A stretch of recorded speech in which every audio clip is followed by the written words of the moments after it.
Oliver was, I had no idea what I was getting into when I hired Oliver Reed.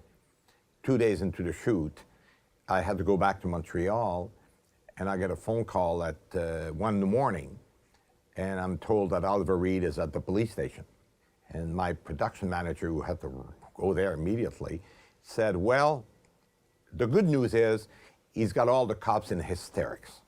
They are all laughing like crazy with him. He made a bet after a very copious dinner and drinks at a Toronto pub. He made a bet that he was going to walk back to his hotel with no clothes on in October and November. So he took his clothes on and started walking on the street. So he obviously got arrested.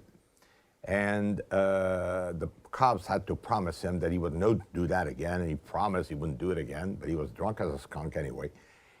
And like the Brits, like many Brits, he was really good at being drunk and being coherent. So I said, oh my God.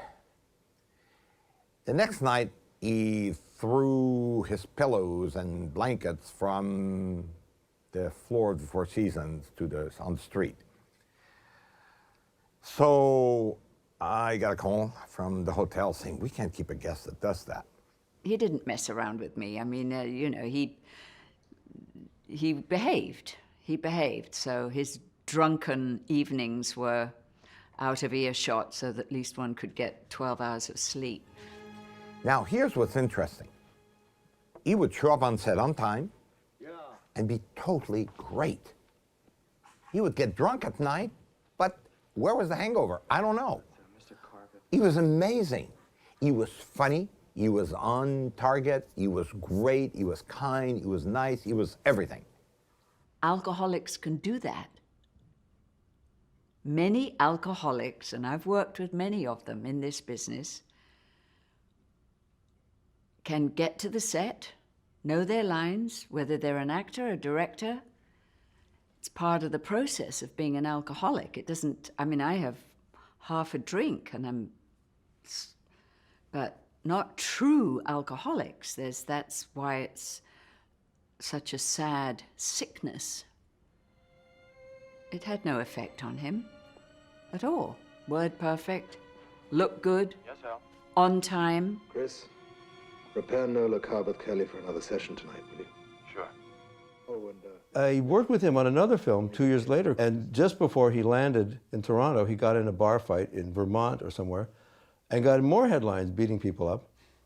So now I knew him pretty well, and I said, Ollie, what's the deal? Are you really still a rebel? You seem to be such a calm, gentle guy with us. What's it? And he said, oh, I had a publicist way back, and he told me one thing, to get your names in the paper. If you get arrested, your name's in the paper. If you're a bad boy and you get arrested, even better. The paradox of Oliver was his physical strength, physical body, and as we've seen, you know, his strength on screen, but this soft voice. Oliver, in real life, had a very soft delivery. you hit me with your fists and you scratched me with your nails. You hurt me.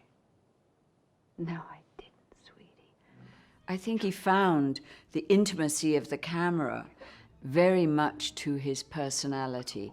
And I think as time went on, and the more films he did, he realized the power he had on a film screen. And how can one say he wasn't good in almost everything he did? He was. Why do you drink? Because the finest people that I've ever met in my life are in pubs.